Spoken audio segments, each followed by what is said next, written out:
Healthy ಆಗಿರುವಂಥ ಸೋರೆಕಾಯಿ ಇಡ್ಲಿ.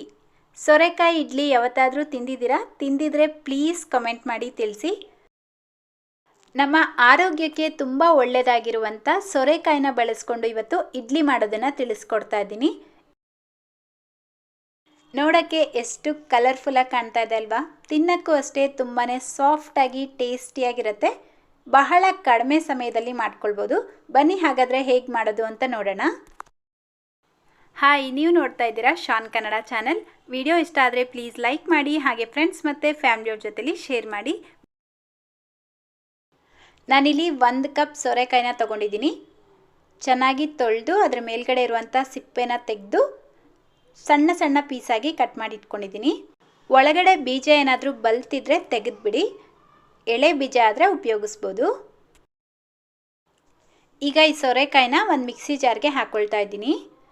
ದೊಡ್ಡದು ಒಂದು ಸೋರೆಕಾಯಲ್ಲಿ ಅರ್ಧ ಸೋರೆಕಾಯಿನ ಯೂಸ್ ಮಾಡ್ತಾ ಇದ್ದೀನಿ. ಹಾಗೆ ಇದಕ್ಕೆ 1 ಹಿಡಿಯಷ್ಟು ಕೊತ್ತಂಬರಿ ಸೊಪ್ಪು, ಒಂದು 5 ರಿಂದ 6 ಎಸಳು ಬೆಳ್ಳುಳ್ಳಿ, ಅರ್ಧ ಇಂಚು ಹಸಿ ಶುಂಠಿ, ಒಂದು 3 ಹಸಿಮೆಣಸಿನ್ಕಾಯಿ, ಸ್ವಲ್ಪ ನೀರು ಹಾಕ್ಬಿಟ್ಟು ನುಣ್ಣಗೆ ಪೇಸ್ಟ್ ಮಾಡ್ಕೊಳ್ಬೇಕು. ಜಾಸ್ತಿ ನೀರು ಹಾಕ್ಕೊಳ್ಬೇಡಿ, ಸ್ವಲ್ಪ ಹಾಕ್ಕೊಂಡು ನುಣ್ಣಗೆ ಪೇಸ್ಟ್ ಮಾಡ್ಕೊಳ್ಳಿ. ನೋಡಿ, ಈ ರೀತಿ ನುಣ್ಣಗೆ ರುಬ್ಕೊಂಡು ಒಂದು ಮಿಕ್ಸಿಂಗ್ ಬೌಲ್ಗೆ ಹಾಕ್ಕೊಳ್ತಾ ಇದ್ದೀನಿ.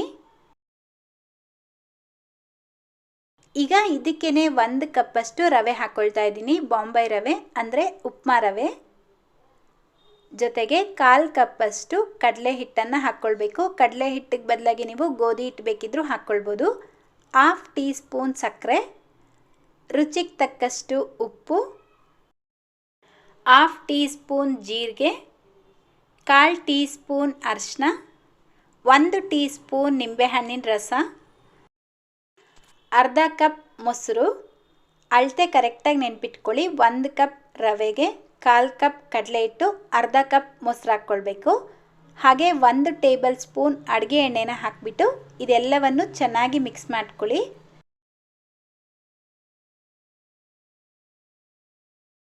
ಇದಕ್ಕೆ ಎಕ್ಸ್ಟ್ರಾ ನೀರು ಹಾಕೋ ಅವಶ್ಯಕತೆ ಇಲ್ಲ. ಸೋರೆಕಾಯಿ ಏನು ರುಬ್ಕೊಂಡಿರ್ತೀರ ನೋಡಿ, ಅದರಲ್ಲೇ ರವೆ ಹಾಕಿಬಿಟ್ಟು ಚೆನ್ನಾಗಿ ಮಿಕ್ಸ್ ಮಾಡ್ಕೊಳ್ಬೇಕು. ಬ್ಯಾಟರ್ ಕನ್ಸಿಸ್ಟೆನ್ಸಿ ಸ್ವಲ್ಪ ಥಿಕ್ಕಾಗಿರಬೇಕು. ಈ ರೀತಿ ಚೆನ್ನಾಗಿ ಮಿಕ್ಸ್ ಮಾಡಿಬಿಟ್ಟು ಒಂದು 10 ನಿಮಿಷ ರೆಸ್ಟ್ ಮಾಡೋದಕ್ಕೆ ಬಿಡಬೇಕು. ಕರೆಕ್ಟಾಗಿ 10 ನಿಮಿಷ ಆದಮೇಲೆ ರವೆ ಎಲ್ಲ ಚೆನ್ನಾಗಿ ನೆಂದಿರುತ್ತೆ. ಈಗ ಇದಕ್ಕೆ 1/4 ಟೀ ಸ್ಪೂನ್ ಇಂಗು, 1/4 ಟೀ ಸ್ಪೂನ್ ಈನೋ ಪೌಡರ್ನ ಹಾಕ್ಕೊಳ್ತಾ ಇದ್ದೀನಿ. ಬ್ಲೂ ಕಲರ್ ಪ್ಯಾಕೆಟ್ ಬರುತ್ತಲ್ವ, ಅದನ್ನು ಹಾಕ್ಕೊಂಡಿದ್ದೀನಿ. ನೀವು ಬೇಕಿದ್ರೆ ಅಡುಗೆ ಸೋಡಾನು ಹಾಕ್ಕೊಳ್ಬೋದು. ಈನೋ ಪೌಡರ್ ಆ್ಯಕ್ಟಿವೇಟ್ ಆಗೋದಕ್ಕೋಸ್ಕರ 1-2 ಡ್ರಾಪ್ ಅಷ್ಟು ನಿಂಬೆಹಣ್ಣಿನ ರಸನ ಅದ್ರ ಮೇಲ್ಗಡೆ ಹಾಕ್ಕೊಳ್ತಾ ಇದ್ದೀನಿ. ಹಾಗೆ ಈನೋ ಪೌಡರ್ ಹಾಕ್ಕೊಂಡಿದ್ದ ತಕ್ಷಣ ಇಡ್ಲಿನ ಮಾಡ್ಕೊಳ್ಬೇಕು. ಈನೋ ಪೌಡರ್ ಹಾಕಿಬಿಟ್ಟು ಹಾಗೆ ಇಡೋ ಹಾಗಿಲ್ಲ. ಅದೇ ಥರ ಬ್ಯಾಟರ್ ಕನ್ಸಿಸ್ಟೆನ್ಸಿನೂ ಅಷ್ಟೇ ಇದೇ ಥರ ಇರಬೇಕು. ಜಾಸ್ತಿ ತೆಳುವಾಗಿ ಮಾಡ್ಕೊಳ್ಬೇಡಿ. ತೀರಾ ತೆಳುವಾಯಿತು ಅಂತ ಅನಿಸಿದ್ರೆ ನೀವು ಬೇಕಿದ್ರೆ ಸ್ವಲ್ಪ ರವೆ ಅಥವಾ ಕಡಲೆ ಹಿಟ್ಟನ್ನು ಹಾಕಿಬಿಟ್ಟು ಮಿಕ್ಸ್ ಮಾಡ್ಕೊಳ್ಳಿ. ಅದೇ ತುಂಬ ಗಟ್ಟಿ ಇತ್ತು ಅಂತ ಅನಿಸಿದ್ರೆ ಸ್ವಲ್ಪ ನೀರು ಹಾಕ್ಬಿಟ್ಟು ಮಿಕ್ಸ್ ಮಾಡ್ಕೊಳ್ಳಿ. ಈಗ ಇಡ್ಲಿ ಮಾಡ್ಕೊಳ್ಳೋದಕ್ಕೆ ನಾನು ಈ ರೀತಿ ಚಿಕ್ಕ ಚಿಕ್ಕ ಬಟ್ಲು ತೊಗೊಂಡು ಇದಕ್ಕೆ ಎಣ್ಣೆನ ಹಚ್ಕೊಳ್ತಾ ಇದ್ದೀನಿ.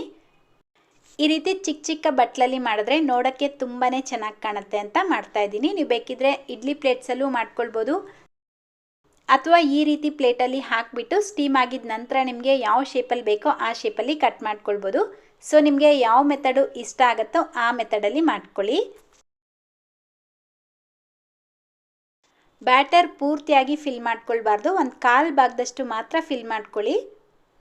ನೀವು ಪೂರ್ತಿ ಬಟ್ಲು ಅಥವಾ ಅರ್ಧ ಭಾಗದಷ್ಟು ಫಿಲ್ ಮಾಡಿಕೊಂಡು ಬೇಯಿಸಿದ್ರೆ ಒಳಗಡೆ ಹಸಿಯಾಗೇ ಇರುತ್ತೆ, ಸರಿಯಾಗಿ ಬೇಯೋದಿಲ್ಲ, ಹಾಗೆ ತುಂಬ ಟೈಮ್ ಹಿಡಿಸುತ್ತೆ.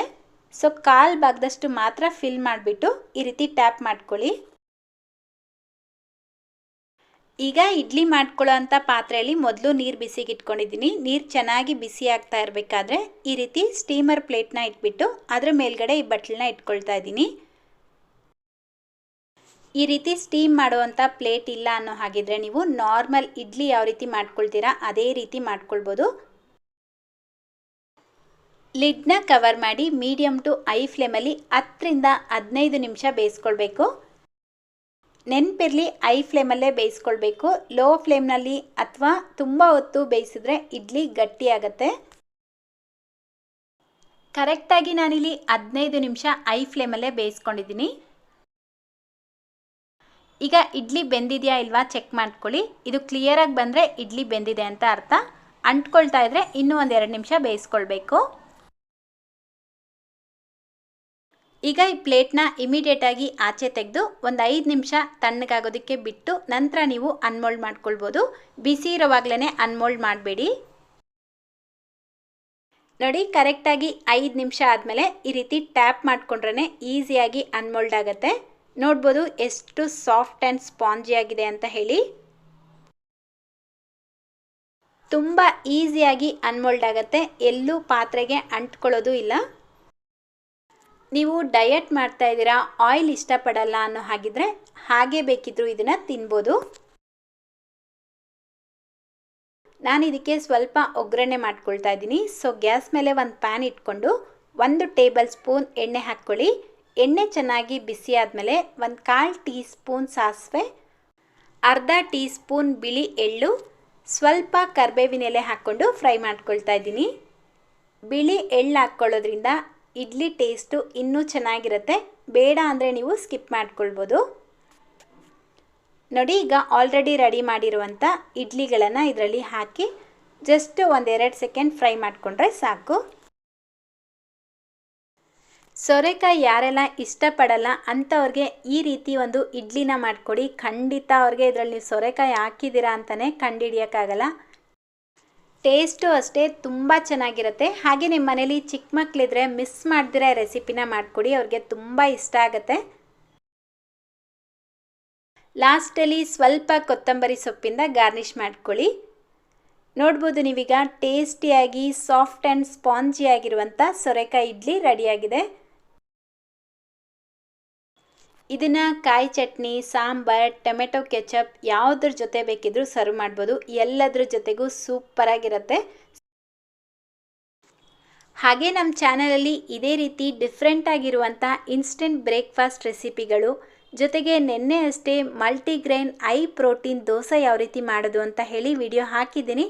ಅದರ ಲಿಂಕನ್ನು ಬಂದು ಡಿಸ್ಕ್ರಿಪ್ಷನ್ನಲ್ಲಿ ಕೊಟ್ಟಿರ್ತೀನಿ, ಬೇಕಿದ್ರೆ ನೀವು ನೋಡ್ಬೋದು.